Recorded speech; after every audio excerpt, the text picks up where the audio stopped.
And good morning, Crossroads. Thanks for waking up with us this Friday morning, July 28th. I'm Jasmine Haynes. And breaking overnight this morning, we're following a chase that ended in a crash in DeWitt County. The U.S. Coast Guard in Corpus Christi reports a man was found dead in the water near Port O'Connor over the weekend. Our top story tonight, a new street project that will take longer than a year here in Victoria could disrupt everyday life for Victorians. Our Tobias Rodriguez is live to explain the planned phases of the project. Good evening, Tobias. And residents in Beeville are still under a water boil notice this morning. All customers who get water from the city water system should boil water for at least 2 minutes. But looming large over his celebration, questions this morning about the ongoing investigation into Russian election meddling. And getting to know your Texas elected officials better is now in the palm of your hands in the form of a new smartphone app.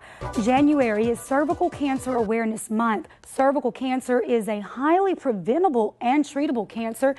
The promise to repeal and replace Obamacare.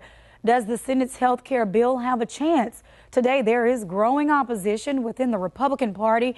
And Crossroads, if you missed the answer to yesterday's question of the day, here's a look at that question one more time. And had to bring the trophy this morning. Nice looking nice. How about that? The mirror ball trophy. Our pet of the week and our happy, lovely pet of the week is Carter. Look at that tail just wagging this morning.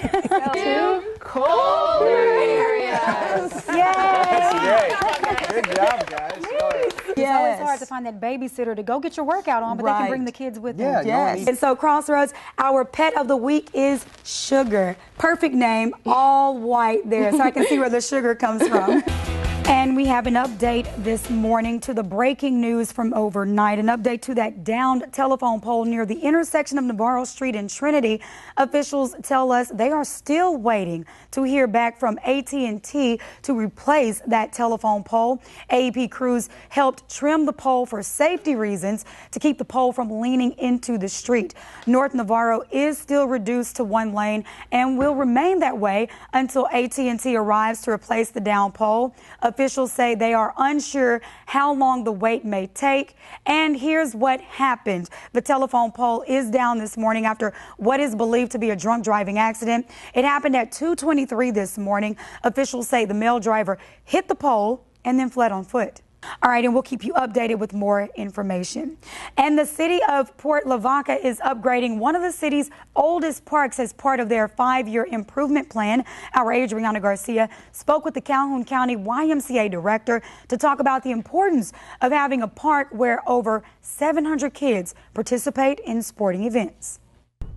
And Senate Republicans failed to pass their Obamacare repeal bill in a dramatic vote that took place in the early hours of this morning. Senator John McCain's no vote after a long delay while Republicans sought every last vote was decisive in helping to sink the bill.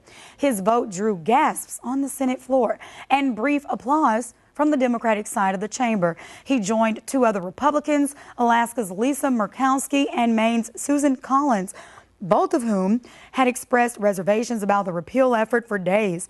The final tally was 49 in favor of the repeal and 51 against. Republicans had introduced an 8-page so-called skinny repeal bill just Thursday night, which repealed some parts of Obamacare, including the individual and employer mandates. But the last gasp effort to fulfill a Republican promise to repeal Obamacare has fallen short. An obvious disappointment to GOP leader Mitch McConnell. President Trump tweeted that 3 Republicans and 48 Democrats let the American people down and that Obamacare will implode. And the time is now 6:36. Time to talk weather. Trey, that sun is rising up this morning as we take a look there on our live HD sky cam. Fill us in with our forecast. Several acres of land are burned this morning after a large grass fire yesterday near Placido off Highway 87 South. Our Jonah Gilmore reports from the scene with what happened there.